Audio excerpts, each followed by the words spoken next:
Coming up, search for old tweets, really old, well, older than a week anyway. Plus, Instagram is fully on the web now, and it's just like the mobile app, and in many ways, it's actually better. Vine has become very mature. And plan a road trip with WunderMap. All that and have real couch cachet on the Social Hour next. Netcasts you love. From people you trust. This is Twit. Audio bandwidth provided by the new WunderMap for Android, featuring wireless sync and one-click iTunes import. Now with free daily music downloads and full-length CD listening parties. Download it for free at winamp.com/Android. Bandwidth for the Social Hour is brought to you by Cashfly at CACHEFLY.com. This is The Social Hour with Sarah Lane and Amber MacArthur, episode 97, recorded February 8th, 2013. This episode of The Social Hour is brought to you by Audible.com. To download a free audiobook of your choice, go to audiblepodcast.com/social hour. Hello, everyone, and welcome to another episode of The Social Hour. This is episode 97, like the old 97s. Yeah, we're taking it back a couple decades. I'm Sarah Lane from Twit World Headquarters in Petaluma, California. And I'm Amber MacArthur in a very snowy Toronto, and I know my other friends on the east coast of both Canada and the U.S. are getting hit with this storm. And it's cold here, Sarah, but there's something nice about the storm. There's a quietness that comes with it that I appreciate, so I can't complain too much. Well, yeah, because everyone's being told to, stay off the roads, right? Yeah, exactly. Stay off the roads. The roads are really in bad, poor condition right now. It's funny. I just went for a drive, and literally it feels as though the roads have not been plowed too much at all. Nonetheless, I think, a lot of people, since it is Friday, have gone home and are taking it easy and staying safe inside and just doing fun indoor activities. Well, very good, very good. I'm glad that you're safe. I'm glad that you're staying warm and that you enjoy a good blizzard here and there. I mean, if you live in Canada, you gotta love it, right? Yeah, it's true. It's funny, though, over the past, 5 or 6 years, we really haven't had too many snowstorms in Toronto, and it's been fairly mild. And so people aren't necessarily prepared for it. But I think, I think after today, maybe that's enough of the snow because there is so much out there. But it's, like I said, it's fun for the kids, right? My son actually is 4 today. It's his birthday. So he'll be sledding definitely in the next few hours. I'm very excited about that. Oh, my goodness, 4 years old. I can't believe that. I can't believe that. That's crazy. I know. It's crazy. Well, the reason that it's crazy, Amber, is because I remember you took some maternity leave back in the day and very politely asked me if I would fill in for you for a couple weeks on Net at Night when you and Leo were doing Net at Night once a week. And so that time just doesn't feel like 4 years ago, but I guess it was. I know. I really, honestly, I cannot believe it. It's just, it's flown by, but, it's been an amazing 4 years. And, I don't know what to say. He's going to school in September. So it just, it keeps going and going so quickly. Right. He's just enjoying it as it comes. Wow. Yeah. How does that happen? Well, you know what also keeps getting older is Twitter. Twitter announced, this is kind of cool, actually, on the official Twitter blog, that older tweets will now start showing up in search results. Anybody who's tried to do a deep dive of Twitter has probably been frustrated in the past because you don't really get to go back in time on Twitter if you're searching for a particular hashtag or for something a particular person said. You can click back only so far based on an account. And then you can download your own tweets. That's something that they introduced a few weeks ago. And I don't even think that feature has rolled out to everybody yet, but not just tweets in general. So the folks over at Twitter, Paul Burstein, who's an engineer at search infrastructure at Twitter, said now we've updated our Android, iOS, and the mobile web apps to make it easier for you to find content when you're on the go. We also started to roll an additional update on our mobile apps as well as on twitter.com. You'll now be able to find older tweets using search. Previously, Twitter search results displayed tweets going back just about a week. We've developed a way to include older tweets so you can see content that goes beyond the more recent tweets. Now, they don't say that goes back to Twitter's inception, which is what, late 2006, technically. So hard to say if that's the ultimate goal or, I mean, that'd be so many. Yeah, it's probably something that Twitter's like, you know, maybe it goes back several months at this point and they see how it scales. But I like this idea, Amber. I mean, the problem with Twitter is there was a little bit of a tweets get sent out into the ether, and after a week or two, it's almost impossible to find them again. Yeah, you know, I always found it really puzzling that you weren't able to search back much further than just a week, because I know for myself, for example, I've often wanted to go back and search for other tweets that were maybe a couple of weeks ago. So it's really good to see them add this feature. I think a lot of people will use this. And I also think it's a lesson for all of us, Sarah, that we need to continuously be safe about what we post online, especially on Twitter, because now they're finding even more ways to make sure that people are able to sift that up at some point or another. So great feature, but just continue to watch what you post out there. Yeah, exactly. By the way, for anyone, there are a few people in our chat room who said, wait a what? What are these archives of tweet on Twitter? How do you do that? If you on the web account, if you go to your settings area and then down at the very bottom of settings, I'm just looking at my own settings, my Twitter archive and a big old button that says request your archive is now an option. We're sorry that didn't go through. Oh, okay. Well, hey, shoot. Well, so that's where you find it. That's where you find the button. I'm not exactly sure what's going on with that right now. It's probably because I already requested it, so maybe it's a little bit confused. But that is something that most people should have the option to click on at this point. Some of you say that you don't have the option yet, so apparently it's still rolling out. A lot of Twitter users, but that's where you find it. Yeah, so we have a story now about Instagram on the web. And Sarah, I have to say, before we get into the story, I was checking out your Instagram account, and although I view it on my phone, I haven't seen all of the images really together in the way that they display them on your profile online. And I have to say, I love your 49ers Snuggie. Is that what that is? Yeah, it is. That is a 49ers Snuggie. And Amber, thank you so much for noticing. It was a Super Bowl last Sunday, and my team did not win, but I did wear a 49ers Snuggie, and that's also a Jell-O shot that I'm holding, which was also 49er colored. So There you go, good times. Hardcore.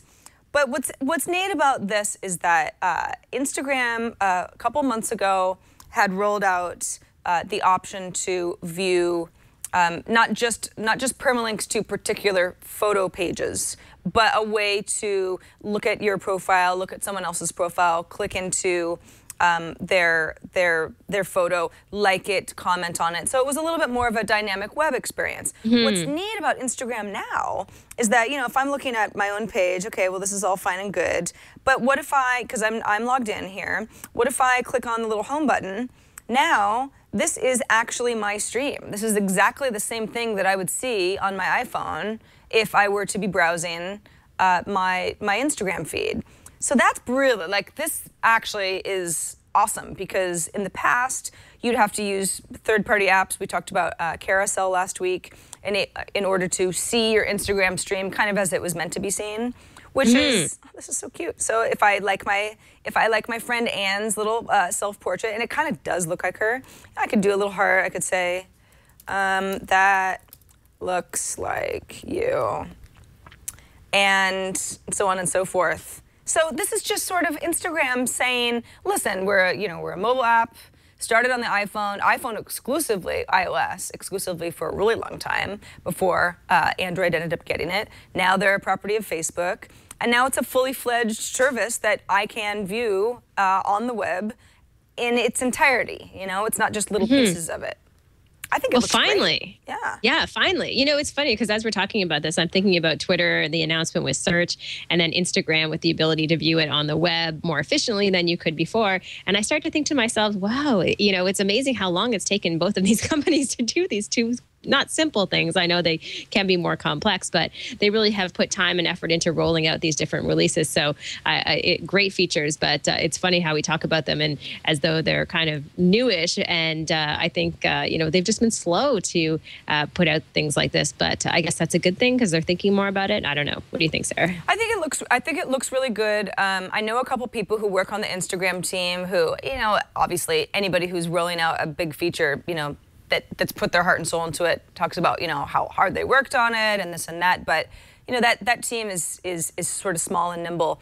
The only thing that I had noticed, and this is not an issue exclusively on the web. It's sometimes an issue when I look at Instagram, let's say on my iPad, and everything's blown up a little bit. Because I'm used to the photos on a very small screen. Sometimes the larger form factor highlights, little jagged edges, right?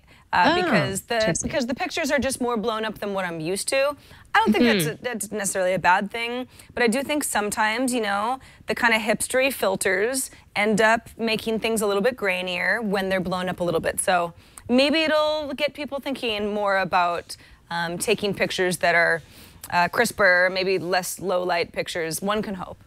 Yes, one can hope. And, even though we're talking about text and images here, later on in our news, we're going to talk about Vine. So the idea of taking what you're posting one step further and creating little short videos. Before we get there, we also have some news about Tumblr for Tumblr users. And I know there's a lot of people listening to the show who love using Tumblr. Tumblr has just announced that they're adding real-time notifications to its dashboard. This is very Facebook-like. I know they say this in the article on TechCrunch, but the idea that you have these notifications and are constantly updated when people like something or they're reblogging something or whatever it might be. So I think that's a nice added feature if it doesn't become too annoying for users. I agree. And Jason, if you scroll down on that article just a tiny bit, there is a little bit of it's like an animated representation of what we should expect it to look like. Now, I maybe just don't have enough Tumblr followers. I have around 2,000. I don't use Tumblr that often. So, that's, if I don't put a lot into it, I shouldn't expect that much engagement. But I did earlier post, I reblogged a photo that I thought was, interesting. It was kind of this cool sort of photography watch thing. It's sort of supposed to look like camera lenses, but it's a watch and you wear it on, it is a watch and you wear it on your ring finger and the numbers change. It's kind of cool. So I sort of sat there and waited for things to come in real time. David Karp, founder of Tumblr, liked my photo, so I feel like I've already won here. Oh, wow, that's great. But I'm not seeing anything in real time. Now, if I go ahead and click my little home area, then I see that, I've gotten 3 likes and reblogs, but I never really saw anything in real time. So this is either a feature that, again, just hasn't reached me yet, or I just am not a very good candidate because I don't have that many people that are engaging with my content regularly.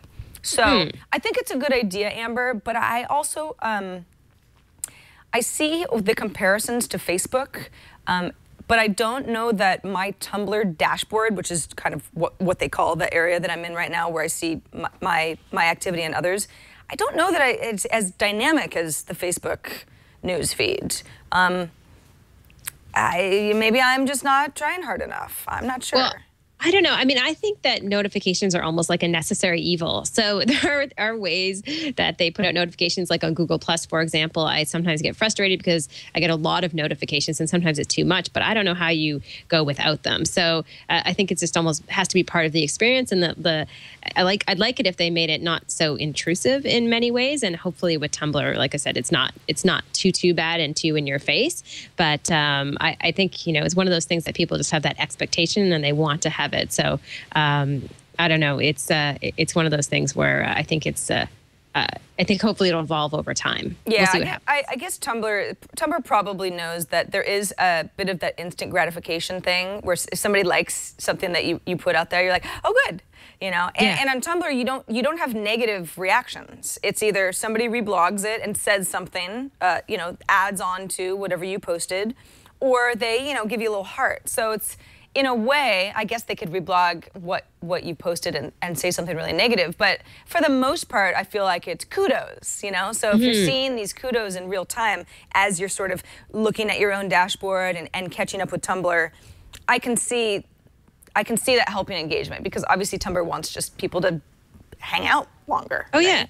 Yeah, it's funny. I was just thinking about this the other day on Instagram, and I was thinking about how I love Instagram. I love when people like one of my images or they comment on it, but how I never go back to engage with the comments that people have posted. So the other day I was just looking at some comments. Someone had asked me a question. I never answered it. And I was thinking in some ways it's not the best platform for that type of engagement. We call it engagement, but is it really? It's more just like one-way interacting. So anyway, I don't know if that problem will ever get fixed, but Facebook, I think, think it's the only platform I can think of right now, well, Twitter obviously too, but that does have that engagement within comments working well. But within some of the apps, I think you're less likely to go back and look at it. Maybe the web version of Instagram will help that, but I think there could be some improvement there. I agree. I agree with you, Amber. You know, All right. Another thing I agree with is LinkedIn's new roadmap for the future, 2013. LinkedIn had a really, really good fourth quarter. For anybody who follows earnings reports of companies and financial stuff, I mean, without getting into some of the sort of more boring numbers, they beat analysts' expectations by quite a bit. Over the 300 million revenue mark. Analysts I think they had predicted more like 280 million. So predicted a lot, and LinkedIn kind of went through the ceiling, which is always a good thing when you're a company that's in the business of making money. But not only that, LinkedIn is really doubling down on the idea of branded content within the network, having their influencers adding relevant blog posts and information, and companies sharing stuff on LinkedIn that's information you couldn't get elsewhere, which I think is really smart, Amber. What about you? Yeah, I think it definitely is smart. You know, I think it's such a powerful platform. And like you mentioned, the earnings definitely beat expectations in the fourth quarter. And I think the one thing I find about LinkedIn is I always find great content there, especially when it comes to more the business side of the content that I like to read about social media marketing and digital branding. The only thing I would say, Sarah, and I would love it if there was someone out there who's listening or who's watching the show, is that I feel like I'm not the best at LinkedIn. I kind of feel as though the other social networks, I get them and I'm good at them and I can have that engagement. But with LinkedIn, I feel like I'm still not doing great when I try to post and share content there. The engagement is very low, and I don't know what the answer is. So I'm just putting that out there. I don't know, Sarah, if you have any insight, but I feel like I should be doing more. Well, you know, it's funny. We were talking about this LinkedIn story on Tech News Today. A little bit more closely on the financial side of things, but I threw it over to Tom Merritt to just get his thoughts on what, you know, if he thought that LinkedIn was on the right path, and he was like, I don't even get it. I don't get LinkedIn. I don't go there. I don't like the emails that I get from LinkedIn. I wash my hands of it. And I was like, well, I mean, you got a resume there, right? I mean, at least that, I mean, I think that LinkedIn is really helpful for that. The thing is like, okay, I'm logged into LinkedIn, and I'm looking at not even my profile, just my front page. We've got LinkedIn Today that recommends a variety of news stories for me. Someone, James Caan, wrote how to tell someone, I don't think it's the James Caan I'm thinking of, probably a different James Caan, how to tell someone you're fired. Okay, well, that's probably pretty important. I had to do that once, and it was the worst thing ever, so maybe I could get better at that. How to predict the future and how not to, avoiding lazy language, say what you mean. That is definitely something that I could work on. So this is content that LinkedIn, this is actually one of their new offerings. LinkedIn puts together based on, you know, my job and my connections and what it thinks that maybe I could use. And this is information that is not living anywhere else. This is LinkedIn content. So I do really like the idea of that. I think that that's awesome. I am with you though, Amber, besides sometimes casually reading through stuff on my front page, which you happen to be on quite a bit right now, which is good. I don't feel like I'm getting the most out of LinkedIn, but I also think that maybe LinkedIn needs to market to the professionals a little bit more. I mean, I still think that there is hey, I met you, you're a friend, we could be LinkedIn connections, and that doesn't do that much for me. But if it's somebody who actually works in my industry, who I might be able to, I don't know, hit up for a job one day or vice versa, that is really, really powerful. And if you're a business and you're paying LinkedIn to provide outreach services, which some businesses do, you know, when they're recruiting and this and that, then having people like me on the site more and more just helps them hire the best people. Yeah, no, I do agree with you. I mean, it's one of those things, I totally see the value of LinkedIn. I think it's a phenomenal platform.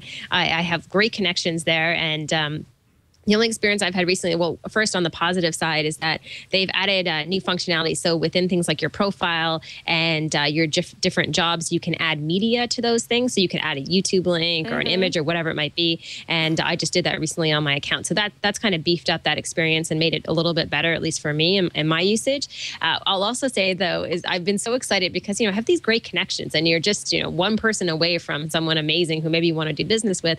And as an entrepreneur, so I thought, okay, I'm going to be kind of bold and I'm going to go out and I'm going to pitch a couple things to different people.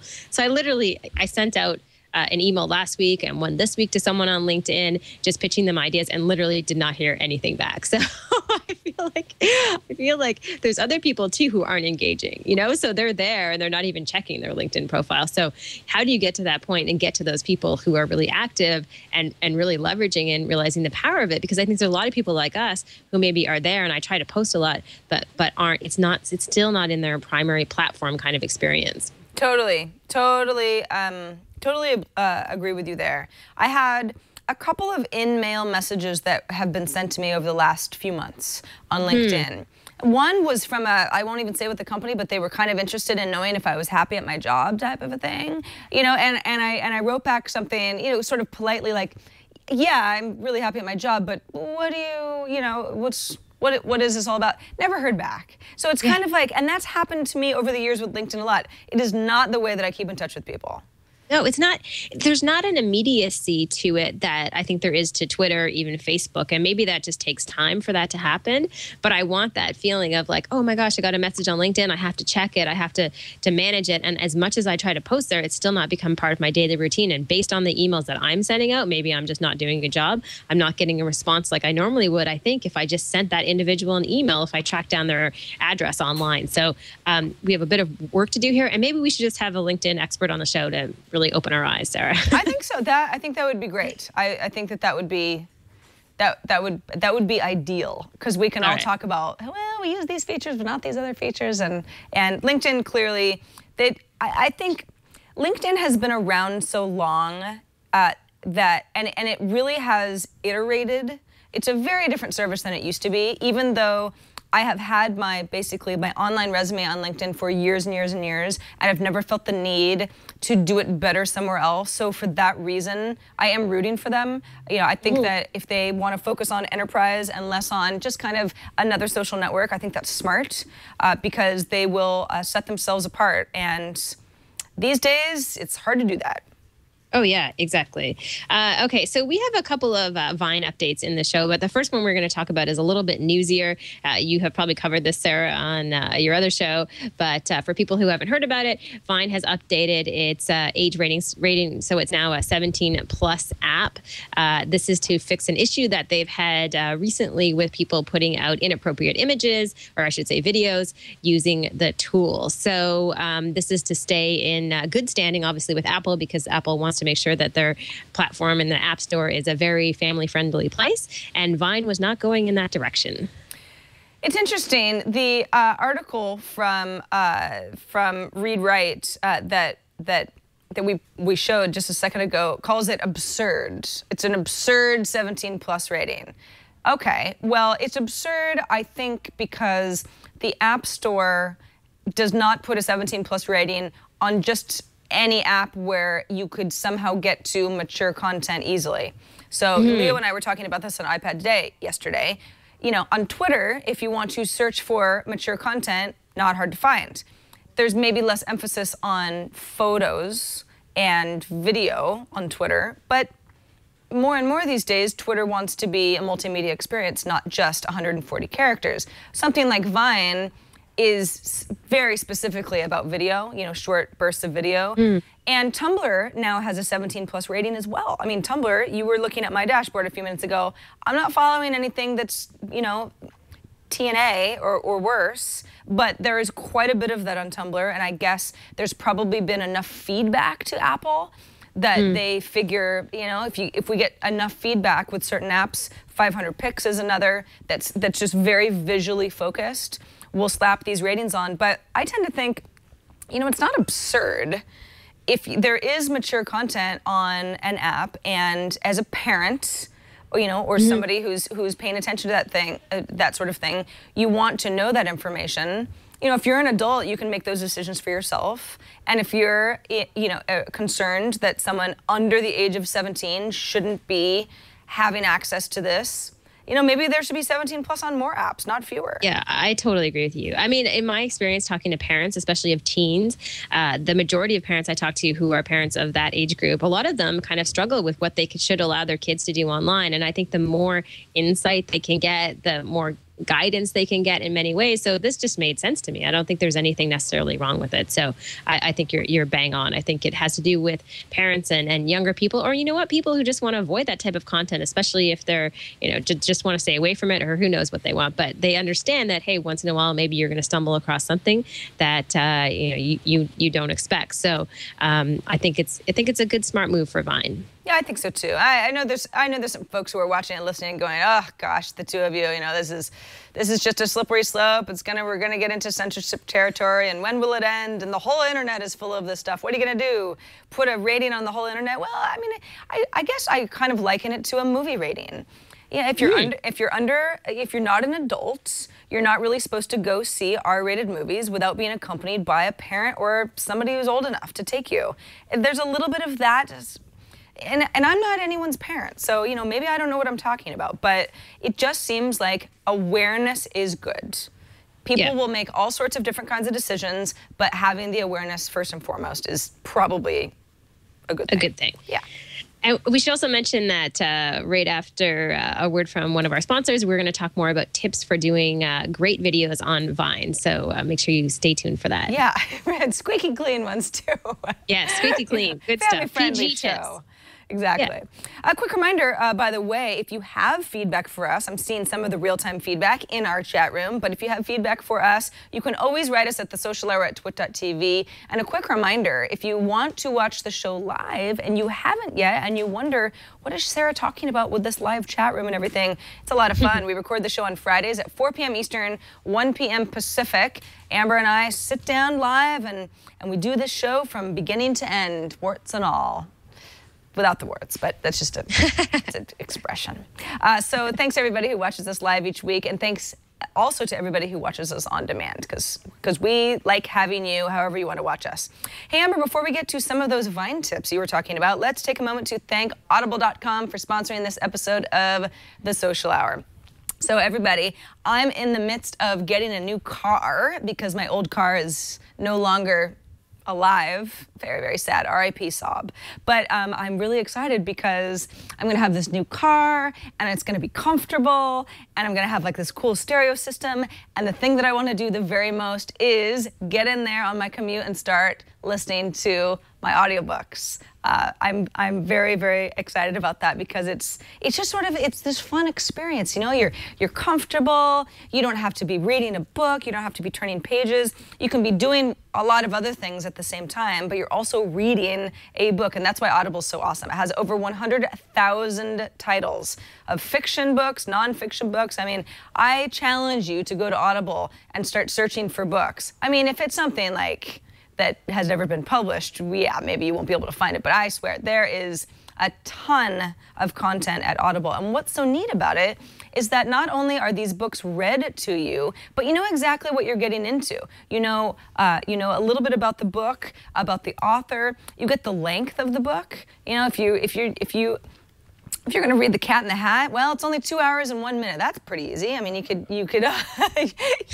In fact, that almost seems long for The Cat in the Hat. I don't know. Maybe they read kind of slowly. Yeah.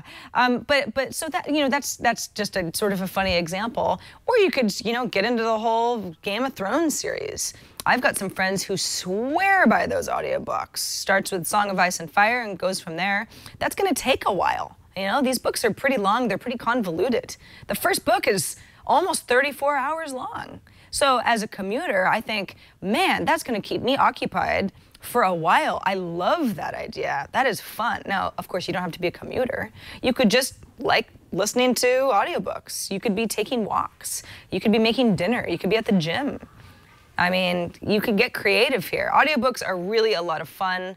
And what's also nice is that some of the folks who narrate the books to you, they just got great voices. So it taps into this whole other side of your brain. And if you're like me and you start to nod off on the couch at 8:30 p.m. every night, Well, audiobooks are perfect for you because I'm certainly not going to be reading a book when my eyes are already tired. Audible.com is awesome. If you want to try it out, here's what's really cool. You can try out Audible for 30 days for free. If you're not already an Audible subscriber, go to audiblepodcast.com/social hour and try Audible for free for 30 days. Now, when you try it free for 30 days, you get a free audiobook of your choice. So you can go nuts within those 30 days and get through as many books as you can.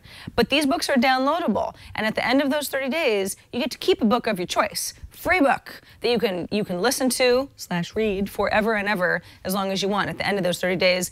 And if you sign up for an Audible account, it's very, very easy. But try it out for 30 days and make sure that it's the right service for you at audiblepodcast.com/social hour. Tell us which book you chose, by the way, because I'm taking suggestions. I'm in a book club right now, and I want to wow everybody with a really cool suggestion for next month. So let me know, and thanks to Audible for sponsoring this episode of The Social Hour. Amber, we got a social tip, and this is this whole how to make a better Vine video. Yeah, so I just stumbled across this on Mashable, and it's funny, I've seen some really creative Vines recently. A lot of people just coming up with really fun ideas to make 6 seconds unbelievably interesting, from filmmakers to people in the fashion industry. So I thought this was a fun video that I saw on Mashable, which is basically about 2 minutes long and talks about some tips for making a better Vine. I don't know if we want to play just a short little bite of it, Sarah? Yeah. Hey. Right. Yeah, I think there's an ad off the top. Oh, so once we get past the ad, we could play just clip. But just some great ideas, whether you're an individual or a brand, in terms of coming up with new ideas, lighting, and those type of things. So very, very helpful. Well, cool. So we'll cue that up in just a second. But yeah, I think that's one of my main concerns with Vine. I took a Vine yesterday because I was, I hadn't in a few days, and I thought, well, I want to participate, but I don't really think that yeah, if we scroll to about 26 seconds in. Oh, okay, cool. Tripod or prop your phone up. The consistent shot will add to your motion. Plan out your shoot. Think about how many movements are in your scene. From testing, we found you can tap your screen to start and stop video.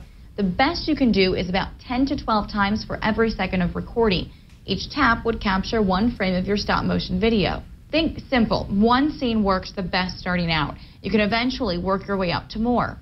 Here are some other ideas to impress the Vineverse. Try something like this Vine from user Brandon6. It's a magic 6 ball, a fortune teller. Since you can pause Vines by tapping, Brandon6 created a game by using the native control. Oh, that's cool. Another creative idea, make your Vines useful. We've seen how-tos on Vine, but what about retelling history in 6 seconds? Like this Vine from historic royal palaces.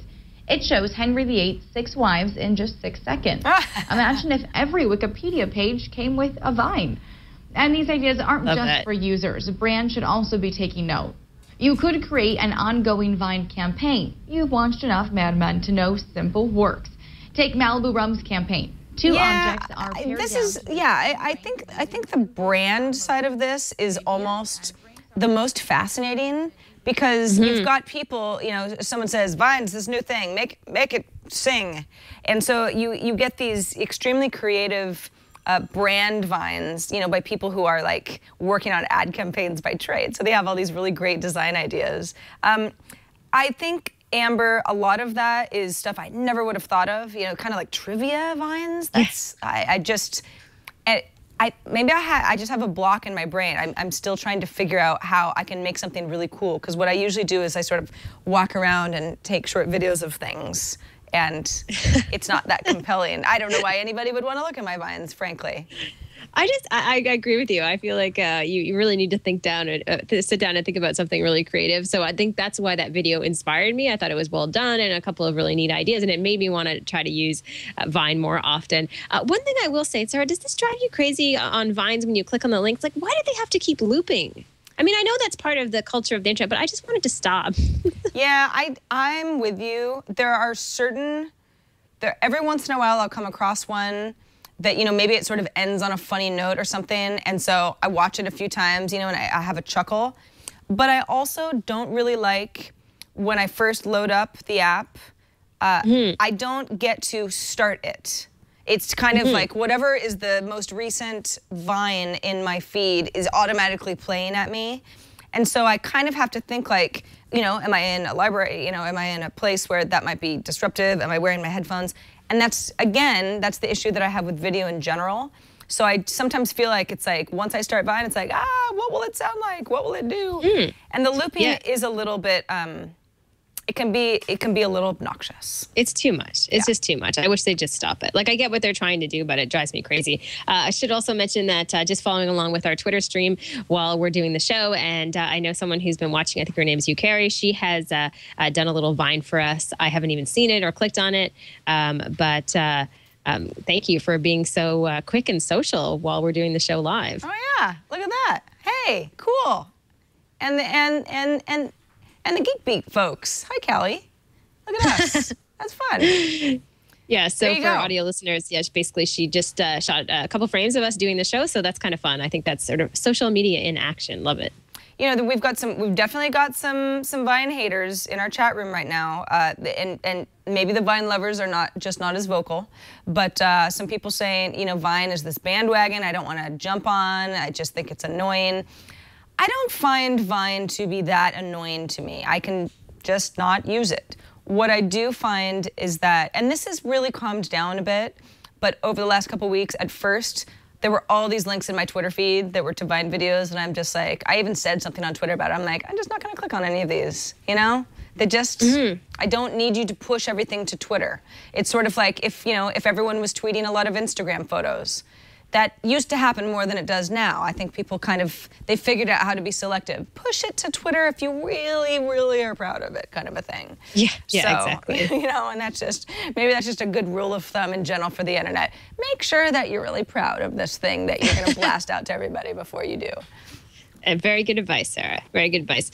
We also have, for our spotlight this week, just a fun site that I stumbled upon because I've been doing a bunch of traveling and driving, and I know on road trips it can get frustrating because the weather's been bad, and I know a lot of people are being hit with a storm over the weekend, so I'm not sure if you are familiar with this, Sarah, or if it's relevant at all, considering where you live, but WunderMap, on their website, they have a great little option to go in and click on trips, and then you can get weather and directions all together in one. And as far as I know, this is one of the few sites that does this.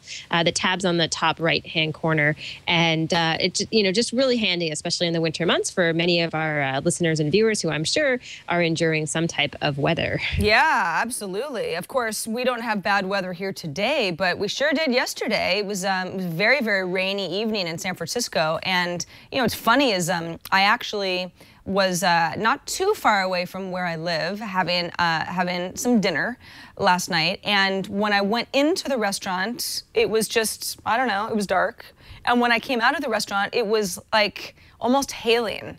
And I didn't have an umbrella. I was caught very off guard. So that's, that's not exactly a long road trip. But these are the sorts of things that, if you're planning anything ahead of time, this is really helpful. Yeah, very helpful. So just a quick little timely link for people to check out if you're planning any road trips in the near future. Yeah, because if you were to use this right now, you'd probably say, I think I'm going to rethink this long cross-country trip across the Canadian tundra. I would probably say that, Sarah. Maybe rethinking just a 5-minute drive across town would be a good idea, too, because of the weather. That is Wunderground with a U, WUNDER, ground.com/WunderMap, also with that U. It's a goodie. All right, Sarah. So now for some of our feedback from our listeners and viewers, if you want to take this first one, because I know this story has made a lot of headlines recently in the social media space. Yeah, it sure has. And Paolo and Kyle both emailed the link to the story of the great meltdown of Applebee's. This is really... Oh boy, where do I start? Okay, I'm just going to start at the beginning. So I will try to tell the story as succinctly as possible. What happened is a pastor went to dine at Applebee's. Apparently there was a large group, so they were given an 18% basically gratuity included automatically because there was more than 8 people. And she had written basically on the bill, crossed out the 18% and said something like, I'm already contributing to God. Why should I contribute 18% to you? Type of a thing. Well, basically, like, she left without paying a tip. And another Applebee's employee had taken that receipt and put it on Reddit.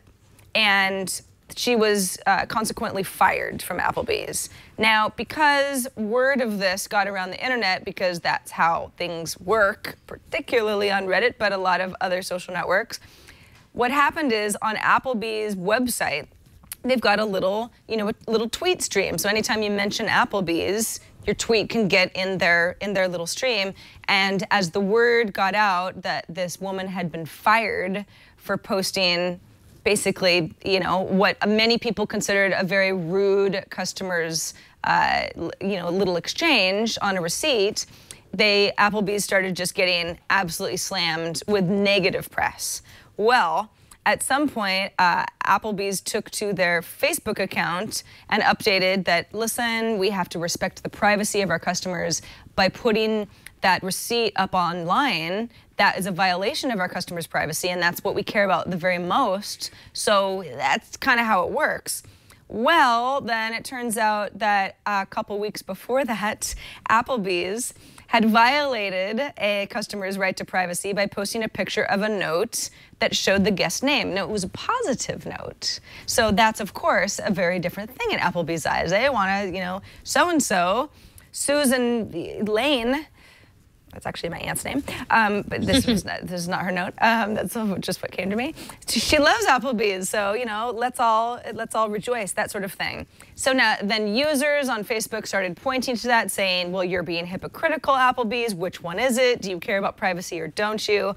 And then at some point in the middle of the night, when there were 17,000 comments on Applebee's original Facebook status, someone from Applebee's, that account, at 2:53 a.m., which is usually not a good time in general to start getting into stuff, started to respond to these comments. And it was, these sorts of things are, this is, basically what I like to call just like a mudslide of bad press. It just keeps getting worse and worse. Amber, we talk about these social media gaffes on the Social Hour quite often, but this is a pretty big one. Yeah, it is. And am I right in saying that when they were commenting with their own account on their own account or something along those lines? Well, with their own account to the original post. To the original post. That the same account was made with, yes. Yeah, so, I think, well, first of all, I was watching House of Cards last night, and there was a great line from Kevin Spacey, and I'm totally going to butcher it, but the gist of it was that you should never make major decisions after the sun sets and before the morning. So I think that's good advice also in social media, particularly for this instance. And also, I think... this is just a brutal situation. And it amazes me, Sarah. I don't know if you notice this all the time, but I feel like even though there's so much information out there about there's so many social media experts, and I put that in quotes, the reality is there's still so many brands doing ridiculous things and not dealing with situations well. Is it just me, or am I continuously amazed that people keep doing dumb things? No, I'm continually amazed too. On one hand, you think Applebee's is a huge food chain. There's an Applebee's in, well, I don't want to say every city, but there are a lot of Applebee's around the U.S. anyway. And you think, how do they have people who are running the social media department who are just so inept, who don't understand how a community actually works, who go in and delete Facebook posts and don't expect that to enrage the masses? Yeah. I mean, you got 17,000 comments on a Facebook post. It's going to get a lot of attention. Don't do things like that, because you'll only rile up the troops that much more. And don't, post the same answer and just keep changing people's names, which looks like spam. And all of this stuff, on one hand, is just like, I can't believe it. But on the other hand, again, this is a food chain that's about, bringing people into restaurants and them liking the food that you give them so that they leave happy, and really just not caught up to what you have to do behind the scenes to have a really good presence online. Yeah, no, exactly. And I mean, I think the best advice for people managing different brands out there is that for the most part, transparency and honesty wins. I mean, I hate to sound corny, but the reality is the more honest you can be about a situation and the more level-headed and, come out with sincere blog posts. We've seen this time and time again. I'm thinking right now of the American Red Cross situation when they had someone who had mistakenly, an employee had tweeted something from the corporate account thinking it was their personal account, and the Red Cross dealt with it in such a great way when they came out and they said, we realized what had happened. We confiscated the keys as a kind of a joke and admitted the mistake. And I think in social, for some of these big brands and organizations, you have to get to the point where you just learn to deal with these situations better. I don't have the answer for everyone. However, I do know that there are a lot of mistakes being made. And literally, one little instance like this, something going up on Reddit, you can see what damage it can do to your organization. So a lot of work to be done still. And a lot, and some discipline too. And this is something that we all have to deal with. I mean, if I wanted to comment, sometimes I respond to people that want to provoke me, but it's like if I spent a lot of time going back and forth just as an individual, not only is it a waste of time, but it probably would make the situation worse 9 times out of 10. And if you're representing a corporation, a large corporation, this can't be the way that you react. I mean, I don't know if this is one individual who was just, didn't do a lot of sleeping that night, or if it was a variety of people, but that can't be the way that the social media expert works, because it's antagonistic, and that's not what you do when you're, when you're trying to be a community face. Not a good idea. We also got a tweet. This was in reference to a link that I posted on Twitter to a YouTube video, and I didn't realize that you could do this on Twitter. Basically, I think it's, I don't know how to pronounce his name. Sarah, you want to give it a George? Jorge Z, I think. Jorge Z, okay. He mentioned that there's a way that you can actually get people to a certain point in a YouTube video if you just put this little code at the back end of your tweet after you reference the YouTube video link. So the code is #T equals, and then the actual time code where you want people to jump to in the YouTube video without any quotes or anything around it. We'll have to put this in our show notes on the site because I'm sure people listening aren't going to be able to remember this.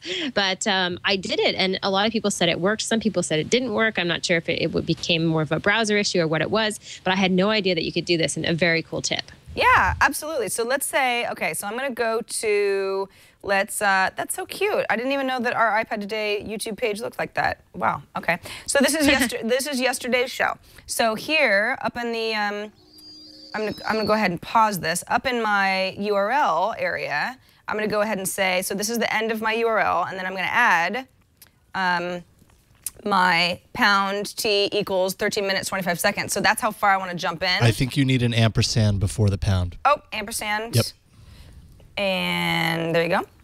Yeah, so it's and this. Now if I go ahead and hit return, and my page reloads at 13:25.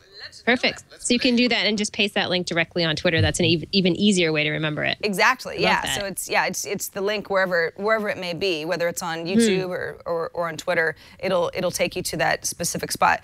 That's really great. There's another it's a related tip. Since we're here now at 13 minutes and 28 seconds, if you're on a YouTube page itself and you want to send somebody this particular moment, you can go ahead and right-click and say copy video URL at the current time.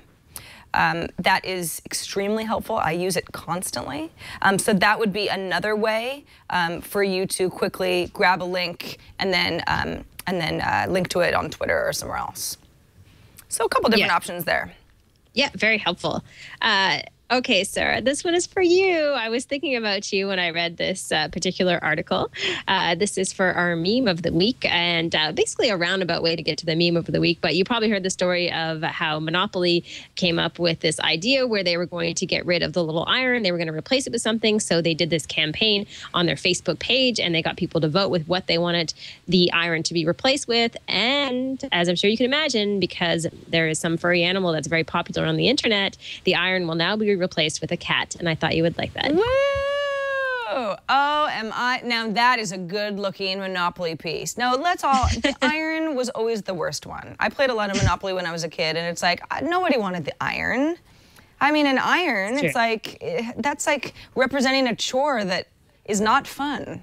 Now, why wouldn't anybody want to be the cat? You already got a dog, little Scotty dog, if I remember. Oh yeah, correctly. that's right. So now you've got at least 2 of the furry friends in the animal kingdom represented, and because they asked the internet, obviously it's going to be a cat because the internet is made of cats. Yeah, yeah. So it makes perfect sense. So Makes perfect sense to me too. Cats prevail once again when it comes to internet memes. So there you go. I have seen some mixed reactions. I think most people go like, yeah, it's Monopoly. I mean, don't take it too seriously. And other people are like, you know, you shouldn't screw with Monopoly. Monopoly's been around since the early 1900s. And, you know, the iron really shows, you know, the progress that we made as an industrial revolution. And, you know, cats, and this is just a fad. And now you're changing history. I'm fine with it. Yeah, I think it's fun. You know, it's a fun little campaign that they did, and it's neat to see them get that audience participation and that social participation. So I think it's kind of fun, and also just kind of breathes new life into the game, I think, in some ways, and has that little head nod to the internet.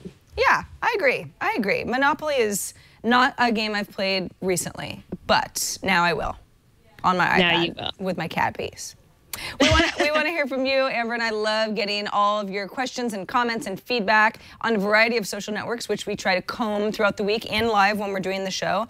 And also, you know, regular old email, thesocialhour@twit.tv is how you get a hold of us. You can also leave us a voicemail. That number is 2626-SOCIAL. So just type in 2626 SOCIAL. That's our Google Voice number. Or you can record a video and upload it somewhere and send us a link. You can record a video and then tell us where exactly in the video you want us to start if you want to use our little tip from this week. However you like, and of course you can tweet at Amber and I directly, at Amber Mac or Sarah Lane. We're on Google+, we're on Facebook, we're everywhere. So thanks to everybody who helps us build our show each week. Now, Amber, before we get to the end, the show never actually ends without a rad or fad. No, it does not. And this week is no exception, Sarah. For this week's Rad or Fad, we have a new app out there called Couch Cache. The idea of Couch Cache, and let me just read you something from their website, because this kind of describes it all. It's a social application that will lie and say you're already doing cool things, basically, while you sit at home in your pajamas. So what it does is it's finding out what your friends are doing, where they've checked into cool parties and bars and restaurants in your neighborhood, and then it's sending out messages on your behalf to basically make it look like you have a cool and awesome life. Wow. Wow. Interesting. That is... Why? Why? Exactly. You know? That's a really good question. You know, I did read an article about this, and I read that it's kind of tongue-in-cheek. You know, it's definitely a bit of a joke from the developers to, I guess, poke fun at the culture of the internet, where there is a little bit of like, oh, I'm cooler than you in terms of different postings out there. But I haven't actually used the app. I don't know if it even works. I just thought this was kind of funny, and I have to say, of course, this is a fad. I don't think anyone's going to use it, but I thought it was clever. You know, clever creation again to just poke fun at those people who maybe take their check-ins too seriously. I don't know. I think this is almost, you know, I know that, yes, Couch Cache is probably not something that's going to catch on, even if it gets a little bit of attention now. But I think that's part of a problem that I have with social networks in general, is that we tend to, you know, when we're proud peacocks about something, we want to talk about like, hey, look at this cool thing that I did, or here's this neat thing that I'm doing, or and I know that there's a lot of people complaining about their rotten lives on Twitter as well, but I tend to not update when I have bad things to say. So I think it's easy to watch, in general, your friends and acquaintances kind of having the most fun ever. And I find that, and that's not necessarily a bad thing. I want them all to have a wonderful time. But sometimes it makes me feel like I'm not trying hard enough. So the Couch Cache thing, which pumps up your otherwise somewhat boring Thursday evening to make it seem like it's more interesting, I don't know how helpful that is. It's not so helpful. I mean, I think it's just funny, right? I think it's one of those things where someone came up with a totally ridiculous app. Yeah. And it's just funny to think that we've perhaps gotten to the point where, like you said, there's so much social pressure on us to be everywhere and be having fun, being at clubs, checking into these cool places, that someone came up with an app that allows you to sit at home on your couch. I think that's even more fun than actually going out. But perhaps that is reflective more of my personality than anything. Perhaps. I'm gonna use this and next. Oh, I don't know, Monday night. I know that I don't have anything. I'm going to check into like a million parties and people are going to be so confused and I'm just going to be like, I had the craziest night. Oh my gosh. I stumbled out onto the street and there was this crazy house party and then we went to this other one. I'll give it a go. I'll see how it goes. Give it a go. Somebody in chat is pointing out that last Sunday during the Super Bowl, I was not tweeting about my awesome life. I was very down on the whole Super Bowl. I didn't like the halftime show. I hated all the commercials. That is true. I was definitely extremely negative during those 3 hours, but that was because my team was losing. So give me a pass. Give me a pass. Yeah. Didn't have an awesome life on Sunday. Didn't have an awesome life. There was a lot of pressure there, right? Yeah. You were under a lot of pressure with your Snuggie and your Jello shots and right, Amber. I was trying to juggle it all. You know, I'm a busy working woman. Sometimes I fall apart. Like, Sarah, was that actually you in the Snuggie, or were you trying just to look cool and that was someone else and you were at home, really? Right, yeah. Were you using like an advanced version of Couch Cache? Yeah, that's a photoshopped image of my head on another woman having a great time body at a party with Jello shots. I'm just going to give you some advice. If you're going for more of a sexier scene, maybe you up the Snuggie to like some sexy outfit like Beyonce or something. Right. Just some advice for next time. Yeah, add a belt. At least, you know, you've got to start somewhere. Yeah, the Snuggie. Well, you know, that Snuggie was, we started to rally, the 49ers did, once I put the Snuggie on, and it was really hot. I mean, the show was in the middle of the day, and everyone that I was watching with, there were, you know, probably about 10 of us, we were like, you keep that Snuggie on, you know, you're turning the game around. And I'm like, but I'm really hot, you know, I don't want to wear it anymore. So that explains the tweet, Sarah. You were overheated. You can't tweet when you're overheated. Yeah. It didn't work anyway. The problem. Yeah, I ended up making it an exciting game, but my Snuggie didn't act. It wasn't as lucky as we all hoped, but we'll get him next year. All right, exactly. Amber, well, we've come to the end of our hour. Remember, everyone, if you want to watch us live, we are live on Fridays, 4 p.m. Eastern, 1 p.m. Pacific. But if you want to watch us on demand, or if you ever want to go back and catch a show that you missed, or look through some of our story links to send one to somebody that you think would be interested, go to twit.tv/TSH. That is our show archives. Everything you ever want to know or watch again or see or listen to or subscribe to, it's all there. All the links are there. Plus, we got embedded videos on each of our show pages. That's me and Shannon last week when Amber was out. But yeah, so that's it for us on this episode of The Social Hour. Amber, do you have anything crazy coming up in the next week? I don't. I just would encourage people who are listening or watching, if you know of a LinkedIn expert who is really great at advising people on what to do, I think just let us know. You can either send us an email or you could just let us know on Twitter, wherever it might be, and just do an introduction. Because I think that that's one piece on the show that we would like to put more emphasis on, and it would be fun to have someone on who really knows what they're talking about. Yes, absolutely. That's it for me, though. Other than that, we'll plan that in the future. Good. Yeah. Well, for now, just stay out of that snow. And I will. Amber, we'll be back here same time, same place next Friday. All right. See you guys then. Bye-bye, everyone.